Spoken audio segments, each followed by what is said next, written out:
Hey everyone, welcome to our live session for this week. Just giving it a couple of minutes before we start and so that everyone logs in.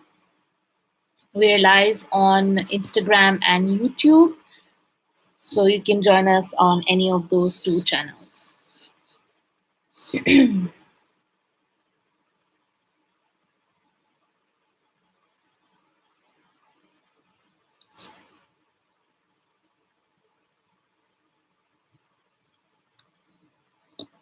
Hey everyone joining in on YouTube and on Instagram. I'm going to be checking both the platforms for the questions that you have coming in and just giving it another minute or so before we begin. Today's topic is our critical inner voice and why does it happen and how do we deal with it, and also obviously taking questions from all of you. So I can see some familiar names on Instagram. Hi everyone out there, and thank you for joining in. So let's begin. And this week we are talking about our our inner critical voice, the voice that tells us that we're not good enough or that we have to be doing something better in our lives. It's that negative voice within us that tells us that, that's being harsh on us, that is making us feel that we have to be doing a lot more to be being better in this world, in this life. And how do we deal with that? How do we deal with this inner voice? Why does it come up? Does it frustrate us so much? And what is basically a way of dealing with this, right?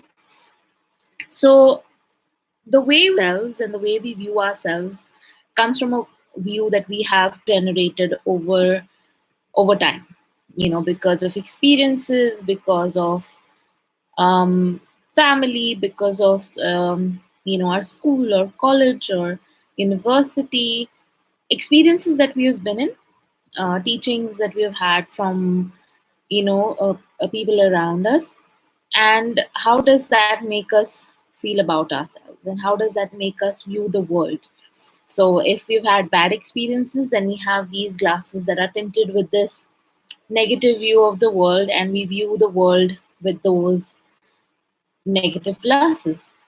If we have had a positive experiences, then of course we view the world with that open.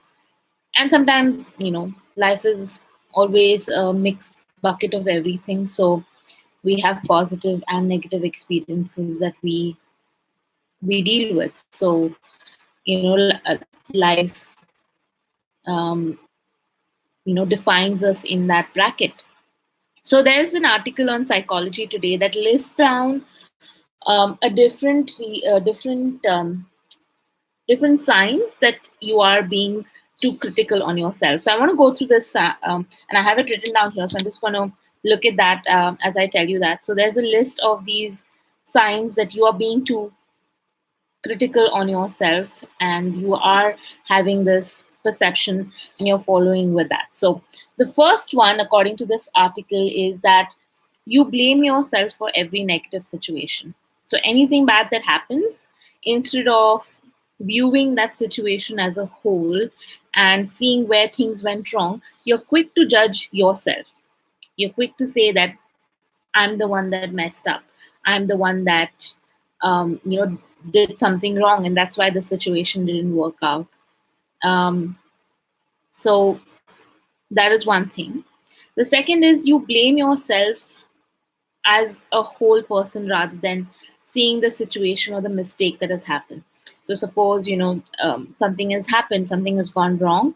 Instead of seeing that the situation was wrong and that it was a mistake committed by you or someone else, you blame yourself that I'm a bad person. I did this. I deserve this. Terms like this that you use for yourself. And I see a lot of you joining in. So, hi everyone. Thank you for joining in. And we're talking about self critical thoughts and how do you identify that you have self-critical thoughts? So we talked about 2 points. The third one is that you often avoid expressing your opinions. So if you're in a group, or if you are, in a situation where you are supposed to express your opinions, you refrain from it because you think that maybe you're boring, or maybe a thought that you have is not worth sharing, or that you're not smart enough to share that thought. So you hold yourself back from expressing your opinions. Um,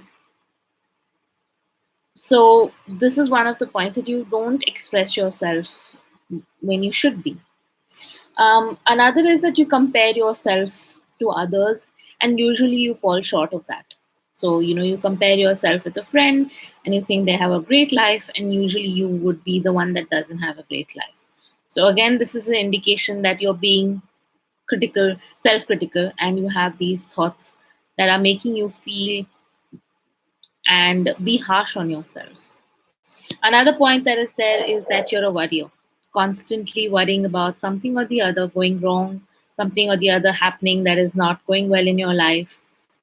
Another point is that you have body issues. You don't think you're good enough. You don't look good enough. You wish you lost those few extra pounds. You wish you had gained a few extra pounds. All different levels of thought process that you have going on. Then you're persistently analyzing your mistakes. So if you've done something wrong, you'd constantly over and over again keep going over that thoughts, keep going over what mistake you did, why you did it. You wish you had done something differently. So you constantly keep playing that thought in your mind. I'm going to just look at a few questions if I can take some before I move on.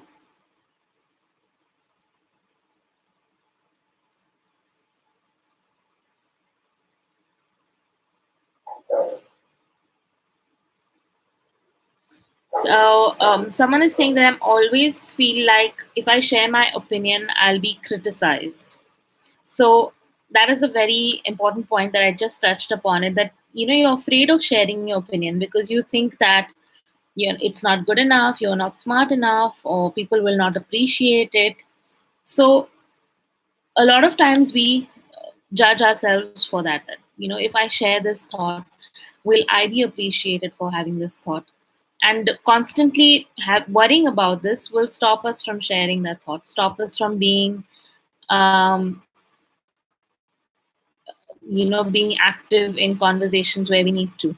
This is part of it. We're going to get to what the solutions are for this. But yes, being, feeling that you'll be criticized for sharing your thought is part of being self-critical.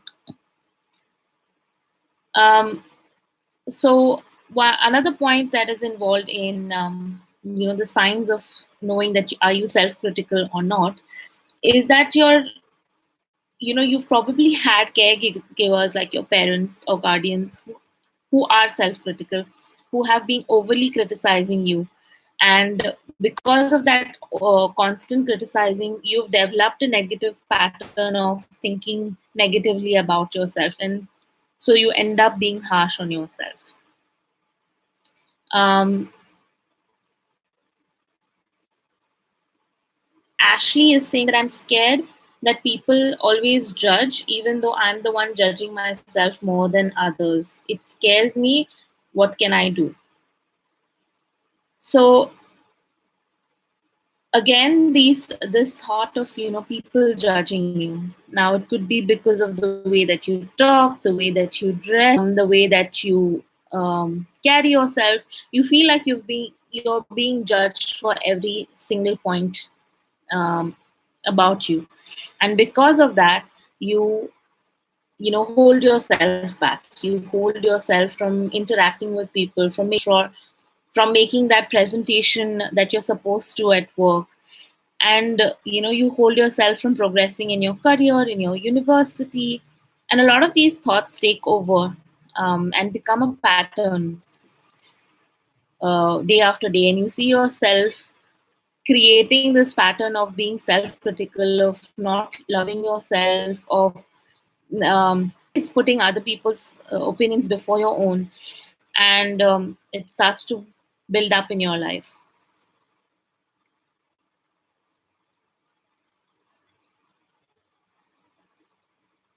So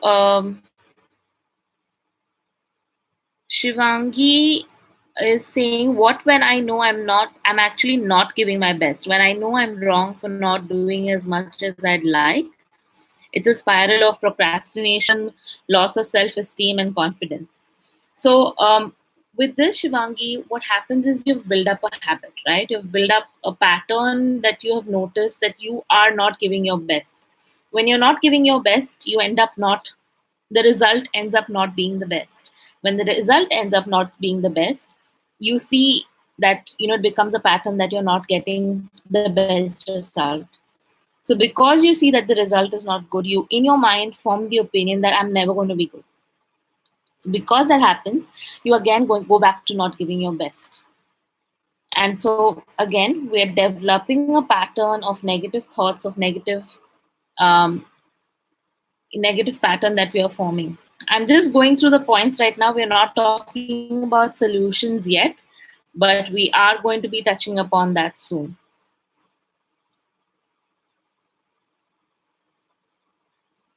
Okay, moving on to the points that I was talking about. One of the points that shows that you are self-critical is that you do not seek help.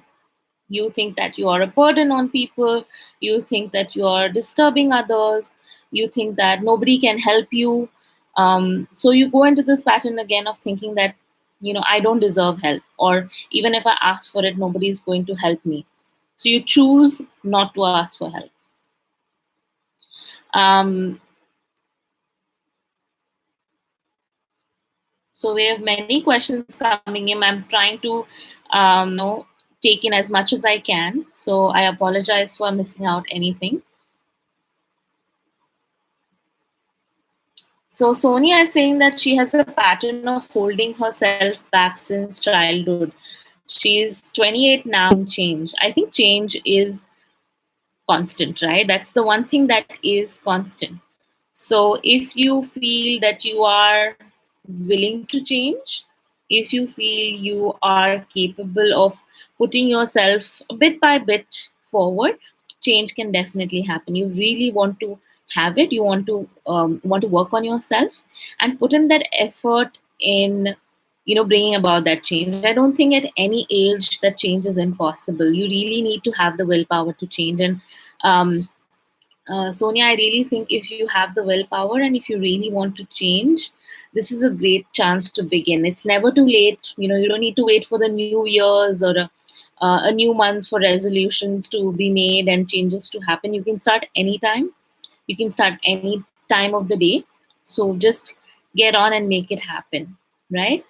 Um, Another very important point in knowing that if you're self-critical or not is that you're not very good at accepting compliments. So if someone tells you, oh, you've done a great job, um, then you feel like, oh, why is that person giving me a compliment? Um, I don't think I did anything that was worth complimenting, or really, do I deserve that compliment? So you're again going into a thought of why? Why do I deserve this? Do I deserve this? Am I really worth it? Um, so someone is saying that they're afraid of change. I think everyone is a bit afraid of new things, of taking risks, of change happening in their life. But I always want to look at it as living a better life, a healthier, happier life, and getting out of the comfort zone of negativity. Because when we get used to being negative, and we let the thought process build up, it becomes like a second nature to us. So, we get comfortable in this zone of self criticism, of procrastination, you know, of, um, of just being negative. And then when change happens, it brings us out of the comfort zone. So, whenever we are bringing ourselves out of comfort zone, it's always uncomfortable, it's always stressful. But what is your end goal? Do you have a goal in mind? Do you have a picture that you have formed for yourself in your mind about what is this change bringing? Is this change bringing positivity? Is this change bringing happiness in your life? Then maybe that risk is worth taking. Maybe that risk is worth the pain. Maybe that risk is worth the struggle. So think about why you want this change in your life. Then maybe the process will become a little bit easier.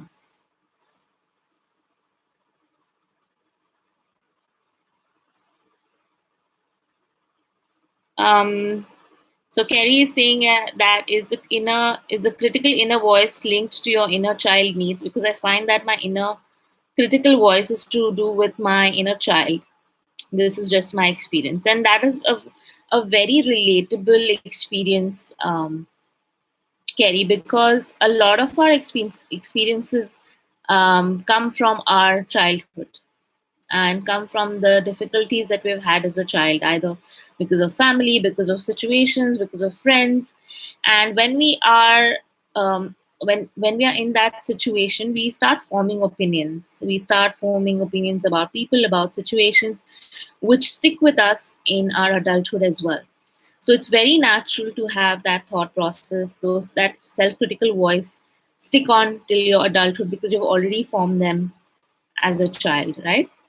So I think that's a very good thing that you have noticed, and something definitely, to pay more attention to. Um, a lot of questions coming in. Thank you everyone for tuning in. We are talking about self-critical voice that we have within ourselves, and how do we deal with it. Um,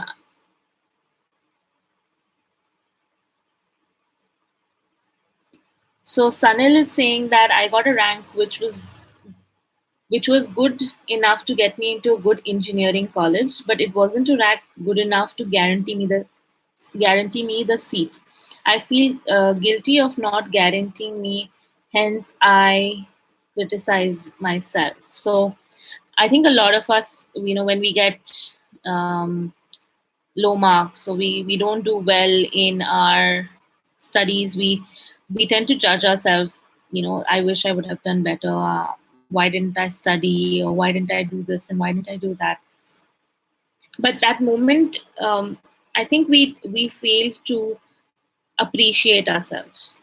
We fail to focus on the positive side of things. That you did get good enough marks to get into engineering college. What is the next step that you can take to help you secure that seat?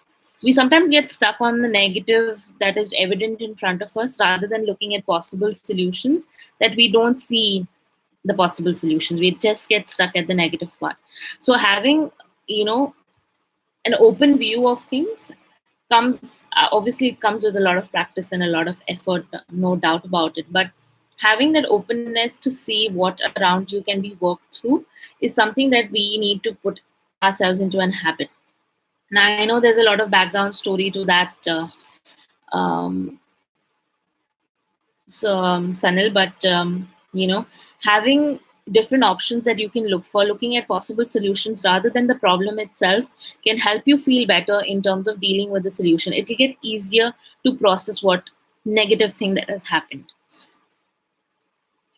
My whole day, Fatima says that my whole day revolves around the thought of being liked by people. It's more like I need validation. Can I get over it? I think this is one of the biggest points that we can focus on, that we require a lot of validation from other people, because we are in a society where we are surrounded by people. Having people appreciate me, having people love me, having people care for me is important. So that is one of the thought process that we have.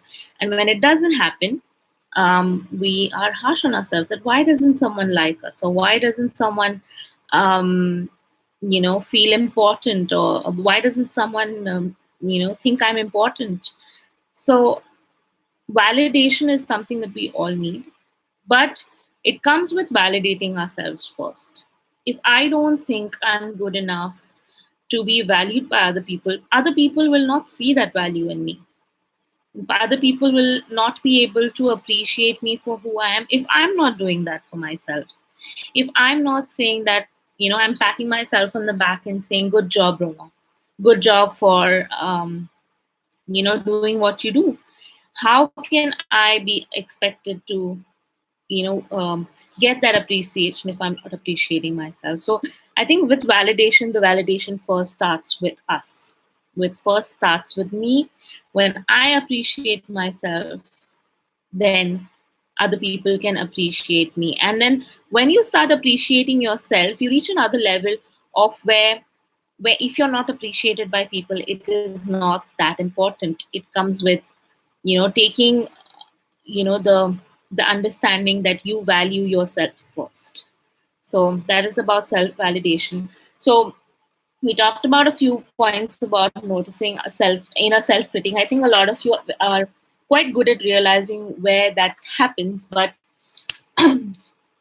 self criticism is a form of self sabotage. You are choosing to be defined by these negative thoughts. You are choosing to let these negative thoughts control you rather than you being control of your own life. So instead of letting these self critical thoughts sabotaging your life, how can you get on top of things? How can you make things work for you? So we're going to talk about that. And we talked about how negativity becomes a default emotion. Okay, when we start thinking negative, we become um, we get influenced by that negative thought, and it becomes very easy to think negative and be negative. So one thing is to pause, take a step back and realize what your thoughts are. Pay attention to your thoughts. When you start to pay attention to your thoughts, you start to realize how negative your thoughts are, how much of negativity you're feeding into yourself. You start to realize what is happening that is making you, be negative. And because of that, you need to take a step back. You need to look at the thoughts that you're analyzing. You need to analyze your thoughts, and that is the first step in, dealing with these thoughts. It's the first step of understanding where these critical thoughts come from and how can you deal with them. When you start to notice your thoughts, you will start to also notice a pattern that comes along with the thoughts. Without that, the thoughts are flowing, there's no attention being paid, and they're just can you you just let the thoughts flow, and you're not able to understand where they're coming from or what they're happening. So the first step is to notice your thoughts and pay attention to them. Okay. The second thing is to um, shift focus or to change the channel. Distract yourself from these negative thoughts. Negative thoughts can start, once they start coming in, they start to become like a habit. There's no stopping it. They become very natural to flow through. So pick an activity, like talk to your friend, go for a walk, go sit at a cafe, have a coffee. Just shift your focus from being negative. Shift your focus from that negative flow of thought that is happening, and see yourself working towards being more positive. Any activity that is causing to stop, making you stop and distract yourself, helps you from that negative thought that you're getting into a cycle in.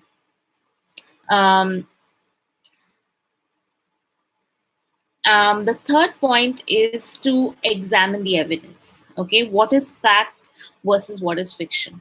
If a thought is telling you that you're not good enough, what is the evidence for that? Where is this thought coming from? Is this fact, or is this your own fear or your own worries telling you that you're not good enough? Knowing, you can even take a paper down and list it down, and do a fact versus a fiction kind of a thing, and see where that thought is coming from. What is the evidence that you get for having this thought, and try to work through your thought. The with thoughts, the most important thing is that you are paying attention to them, that you are giving the value that it deserves, and to go through them one by one. Because we are in busy lives, we are going from minute to minute, we have a lot of things to get done, home, work. There's so much things going on that we don't pay attention to our thoughts. But just pausing that, pausing your life for a few minutes and actually going through your thoughts can make a huge difference in the way that we think and we perceive ourselves. And that's why I think meditation is such an important exercise to have in our daily lives, because it gives you that stillness to think and to actually realize what your thoughts are. Okay, jumping back to a few questions, because there are a lot of questions coming in. um,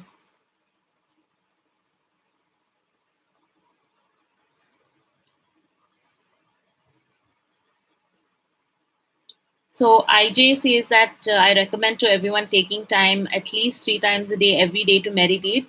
Every moment that we are being mindful helps to overcome regret, guilt, and many negative thoughts. Thank you for sharing that, IJ. I think it's a great advice for everyone out there. Kerry is saying, listen and observe, let them pass, but you don't need to react on the thoughts. Don't push them away, because this is when they will keep coming back. Excellent, Kerry. Very nice. Um, I think a lot of you are talking to each other on YouTube, so I'll let you go on and help each other out. I love that there's a supportive community out there. I think we all need that support and that love and kindness to show to each other and also to show ourselves. And that brings me to my next topic, which is self love and you know valuing yourself. If you are being self-critical, most likely it is that you are missing out on the element of self-love. You are not valuing yourself, you are not giving yourself the importance that you deserve. I might say that a million times, that you matter, that your life matters, that you are important in even the smallest way to the biggest way. But unless you believe it, it's going to be hard for anyone else to convince you of that.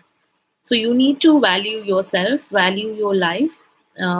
Maybe you're not doing something big to change the world, or leading a big campaign somewhere to bring a difference in this world. But anything that you do is of matter, is of value. Your life is of value in this world, and you need to start thinking of that, believing in that, and trying small steps to make your life of value in whatever thing that you feel is important.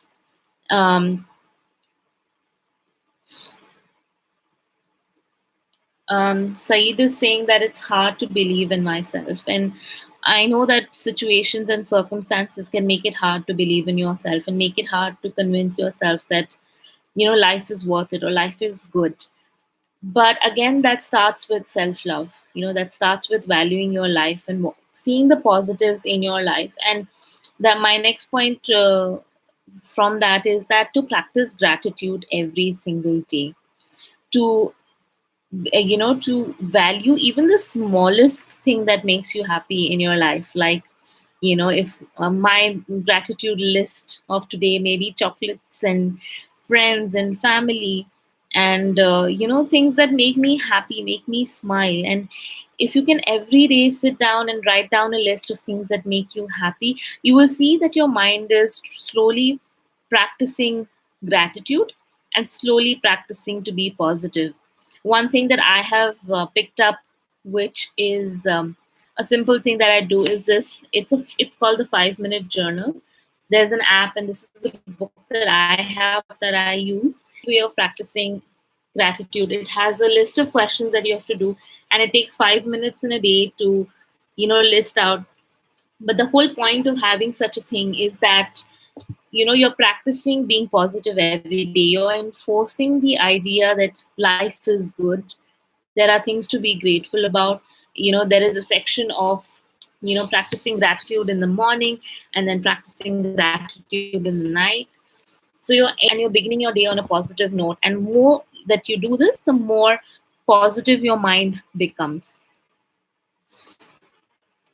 um, Karamveer is saying that I try to be positive, but emotional triggers keep pulling me back and make me depressed again. How do I deal with emotional triggers? Now, whatever these emotional triggers are, Karamveer, you need to first address that point, because if you're trying to move a step forward and something is pulling you two steps back, you need to first address that emotional trigger.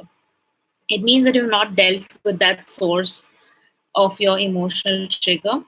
If it's a relationship issue, it's a family issue, it's a personal thing that you're dealing with, you need to first address that. You need to maybe talk it out with a friend, or talk it out with a therapist, or use Wysa as a tool to help you work through that emotion, work through what is causing that emotional trigger. It will not go away just like that until and unless you work through it a little bit more deeply, because you've mentioned that it keeps pulling you back. That means it's strong enough to affect you in a stronger way. So maybe get back to that emotional trigger. What is it? Why is it causing you? How have you dealt with it in the past? And how do you need to work on it now? And probably that will help you, deal with it better, and you will get better at moving forward. Um, Another thing is to have a reasonable expectation of yourself and of life. We sometimes set the bar too high, that I need to, for example, get a certain amount of marks in the exam, in my test, and I need to do that, and I need to get that mark. And sometimes maybe because of time constraint, you're not able to study, or maybe for whatever reason you've not been able to focus in that exam, in that test. So having that expectation puts so much pressure on you to appreciate what you've already learned, and to give that exam in a more better frame of mind. So if you can lower the expectation, not lower it to lower your standards, but lower it to be more realistic, it can help you build a better foundation of what you're trying to build in your life, be it in terms of work, be it in terms of school, be it in terms of your daily relationships as well.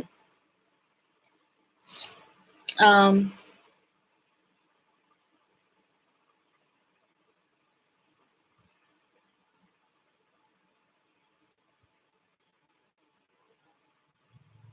Emily shared something very personal. I'm not going to read through everything, Emily. But she says that she's experiencing chronic guilt from terrible decisions long ago. And I'm sorry that you've been through what you've been through. What you've shared is really difficult. For what I mean, I'm glad that you're sharing this here, and I think it takes a lot of courage of sharing, your personal issues. And I really appreciate everyone on Instagram, on YouTube, that is doing that and being so honest. I think it's such a pure thing to be so honest about the pain that you have been through, and helping other people see that. It helps for people to um, know that they are not alone, because know that there are other people suffering like them, Emily. And I want you to know that you're not alone, and I'm sorry that you have been through what you've been through. If you're experiencing chronic guilt, it's because of all that you've been through, and it's a lifetime of issues that have built up. And if you have things that are dealing with you have things that you're dealing with, you have to get to the root of it. You have to get to understanding what has been happening and why it has been happening, and how do you get through from that pain. If you are able to deal with that pain, if you're able to and work through it, maybe if you have a therapist, I'm not sure, if you have someone to talk to that through that pain that you're going through, it can really help you through that guilt. But there is a way of dealing with it. There is a way of dealing with that pain and getting through it, if you're willing to work through it, Emily. So I really want to encourage you today to take that step and to seek help. And this is for everyone out there that has joined us, that help is not far away. It can come in any forms, in any places. But I wish that you take that step for yourself, that you deserve help, and that you deserve the healing, and you deserve to move on and live a happy and a healthy life. And if you are willing to take that step and you're willing to seek that help will come your way. So please take this time today to make the decision to seek out help and to get that help that you need. It may be a small issue, it may be a life altering issue that you're facing, but please seek help. um,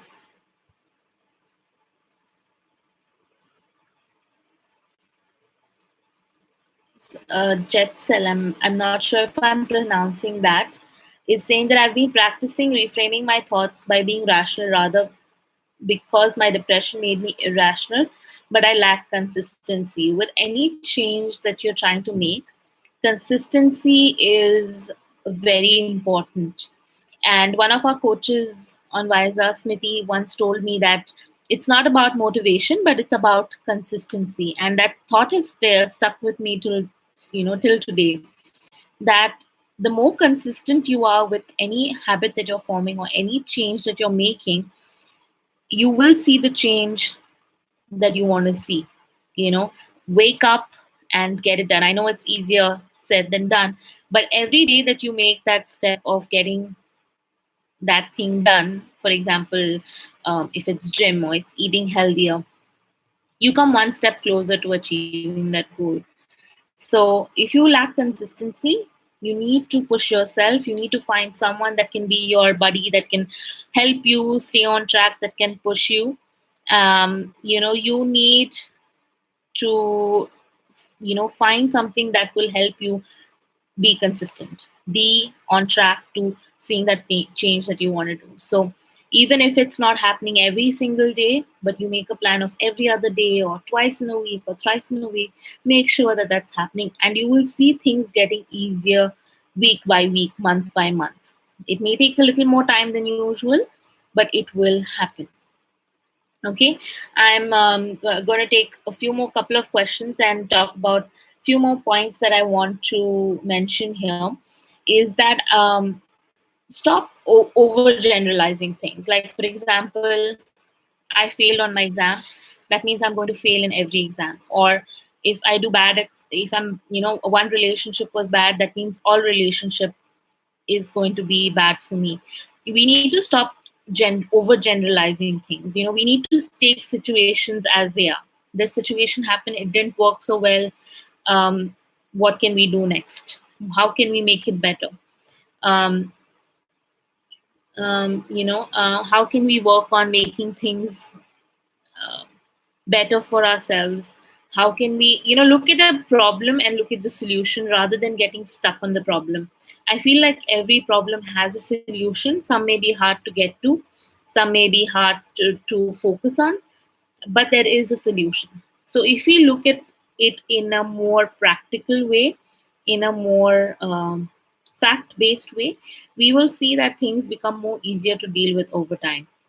So instead of overgeneralizing things, let's look at situations as they are, deal with that situation, move on, and then move on to things that will bring you more positivity. So if a relationship doesn't work, what can you do next in your life that can make you happy? It could be, picking up a hobby or doing something that you love, that you appreciate. Look at that rather than getting stuck on that relationship that didn't work. Um,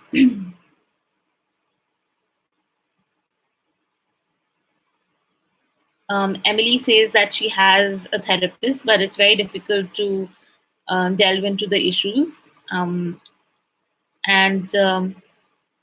someone replied to her, said that due to my guilt, it took me a while to open up to my therapist. So, I think about, having that relationship with your therapist. I think it's an important point that I want to bring up here, is that your therapist is in the end a human. If you do not allow your therapist to, you give access to your therapist into your life, they're not going to be able to help you. They cannot mind read, or they can't, guess what's happening in your life. So I would really, encourage everyone who has a therapist, who's going to be thinking of going to a therapist, to be very open and honest. The more vulnerable you are about your pain, about your situation, the more helpful that session is going to be, the more helpful that relationship is going to be, because that is where change happens. When you're the most vulnerable and your most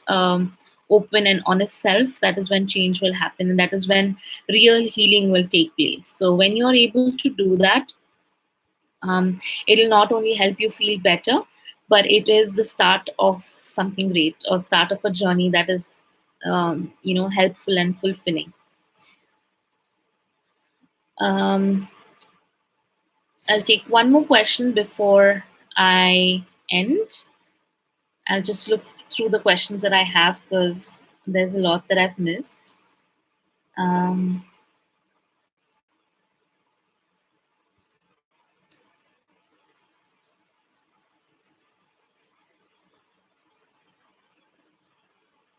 okay. So, Miss Naturalist says that comparably to overgeneralization, everything presents itself to me as fatalism. Do you have any change this mindset? So, for any negative thought where you think that it is the end all or the be all, you need to first of all look at why have you reached that point. Why have you reached that point where, oh no, this is it? Why have you reached the point where you have thought about things being so um, difficult? Why is that the only solution? Have you looked at other options? Have you looked at suggestions where you can talk to people about this and get an opinion that is not your own? Because you can you can get a, a different perspective of it. So when you see yourself what process of this negative cycle of your negative thoughts have just become a repetitive cycle, then you need to break that cycle. One of the things I mentioned is to distract yourself, to find a way of breaking that cycle of that negative thought. It would just be getting up from your chair and going and taking a drink of water, and telling yourself to have the thought stop there, then and there. Call up a friend and speak to them about this. What is happening to your thought process? Obviously this thought process is stemming from some that has happened, maybe, or negative situation that you've been in. So if if that is what is happening, then you need to that past issue is, or that past thought is, and why is it happening to you. So um, address that thought that is bringing it up, and why is it coming up. So it will help you understand how you want to work on that thought. So if you can get some background, it'll definitely help you with you know with with that thought process that you're having. I mean, there's a lot more to it than that, but that is a starting point, at least. So I think we are running out of time, but thank you all for tuning in today, for all the questions. I really appreciate, and I want to thank each and one of not only left a question, but who you have helped answer other people's questions. You are offering advice and support. It's really great to see this community being formed on Wysa, and everyone being so supportive of each other. I think in the end of the day, this is what we want and we hoped for, that we would create not only a platform to give information, but have so many nice people be there for each other, and create this community. And thank you everyone for tuning in, and stay tuned for our live session next week. And if any questions, please send us a direct message on Instagram, or leave it in the comments on our videos, and we will definitely try to get back to you and answer all of your questions. If you're on this time side of the time zone, then good night and take care, and sweet dreams, everyone. Bye bye.